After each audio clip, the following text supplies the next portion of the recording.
हमारे पास इस प्रॉब्लम में क्या दिया हुआ है, a capacitor having a capacitance of 100 microfarad is charge to a potential difference of 50 volt. कितना हमारे पास 50 वोल्ट, और ये हमारे पास इनिशियल सिनेरियो है यहाँ पर। ठीक है, इसमें हमें अब प्रीवियसली बहुत सारे प्रॉब्लम में भी यही हो रहा है। ये कैपेसिटर है यहाँ पर, इसे हम पोटेंशियल सोर्स प्रोवाइड कर रहे हैं जिसकी वजह से ये चार्ज हो जाता है। ये हो रहा कैपेसिटर, ये हो रहा मेरे पास पोटेंशियल। हमसे पूछ रहे हैं, फर्स्ट पार्ट में हमसे पूछा ये हुआ है what is the magnitude of the charge on each plate. तो ईच प्लेट के ऊपर कितना ज़्यादा चार्ज है। मान लेते हैं यहाँ से चार्ज जो आ रहा है वो है क्यों चार्ज है।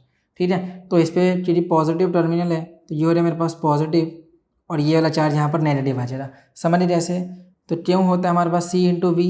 सी की वैल्यू कितनी है 100 माइक्रोफैराड, तो 10⁻⁻⁶, और पोटेंशियल कितना है मेरे पास 50, तो ये जितना हो जाए ये हो रहा है मेरे पास 5 इंटू 10⁻³ कूलम, तो चार्ज कितना आ गया 5 मिली कूलम। ठीक है, तो फर्स्ट पार्ट का आंसर तो हमारे पास ये है। अब हमसे क्या पूछ रहे हैं, बी पार्ट में हमसे पूछा गया है the charge in battery is disconnected and the dielectric of dielectric constant 2.5 is inserted, calculate the new potential difference between the plates. ठीक है, तो अब यहाँ पर जो बी पार्ट है उसमें हमें ये पता है कि ये जो बैटरी है उसे रिमूव कर दिया है, बस बैटरी रिमूव हो रही है, कैपेसिटर जो है हमारा वो फुली चार्ज हो चुका है। तो कैपेसिटेंस पे जो वोल्टेज है जो चार्जिंग है वो इतना चार्ज है हमें पता है यहाँ पर, और हमसे पूछ रहे हैं यहाँ पर कि न्यू पोटेंशियल कितना है। पोटेंशियल पूछे, ठीक है, तो हमसे न्यू पोटेंशियल डिफरेंस पूछ रहे हैं। के की वैल्यू हम जानते हैं कितना बता रहे हैं 2.5 बताया हुआ है। अगर मुझे न्यू पोटेंशियल बताना है तो उसका फॉर्मूला हमने प्रीवियसली 2-3 प्रॉब्लम में भी सॉल्व किया ही था। तो जो V डैश होता है उसकी वैल्यू जब बैटरी आया फिर बैटरी को हमने रिमूव कर दिया और जिसकी वजह से कैपेसिटर चार्ज हो चुका है तो वो होता है V डिवाइडेड बाई K। ठीक है, तो ये सिंपल सा फॉर्मूला होता है। इनिशियल पोटेंशियल मेरे पास कितना था 50 और डाइलेक्ट्रिक कितना है 2.5, तो ये हो रहा है मेरे पास 0, ये हो रहा है मेरे पास 20। तो जो पोटेंशियल है न्यू पोटेंशियल वो कितना है 20 वोल्ट। ठीक है, अब हमसे सी पार्ट में क्या पूछ रहे हैं,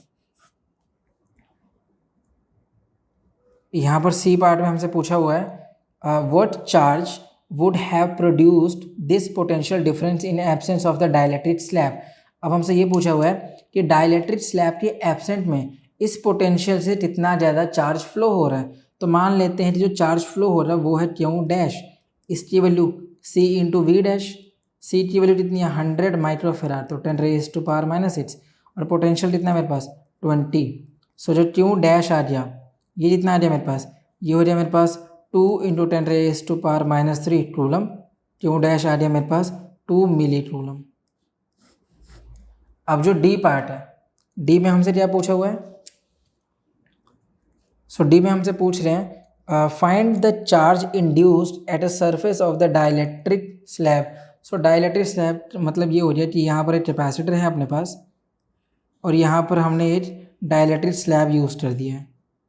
ठीक है, इस पर चार्जेस की बात करें तो ये मेरे पास प्लस चार्ज है, जिसकी वजह से ये मेरे पास नेगेटिव चार्ज है, इसी वजह से मेरे पास ये पॉजिटिव चार्ज हो रहा और ये नेगेटिव चार्ज हो रहा। ठीक है, तो चार्ज इंड्यूस्ड का फॉर्मूला क्या होता है, चार्ज इंड्यूस्ड का जो फॉर्मूला होता है वो होता है मेरे पास इनिशियल चार्ज जो कि मेरे पास इन दिस केस क्यों है, ये हो जाए मेरे पास 1 - 1/k। ठीक है, तो डाइलेक्ट्रिक स्लैब पर ही बताना है। तो चार्ज की वैल्यू इनिशियली मेरे पास कितना था, इनिशियल चार्ज था मेरे पास 5 मिली कूलम, तो 10⁻⁻3, ये हो रहा है मेरे पास 1 - 1 और k की वैल्यू 2.5 है, ये हो रहा है मेरे पास 10, इसे सिंप्लीफाई किया मैंने, ये हो रहा है 2, ये हो रहा है मेरे पास 5, ये जितना बना 5 इंटू 10⁻⁻3, ये हो गया 5 - 2, सो 3/5, ये दोनों वैल्यू यहाँ पर कैंसिल।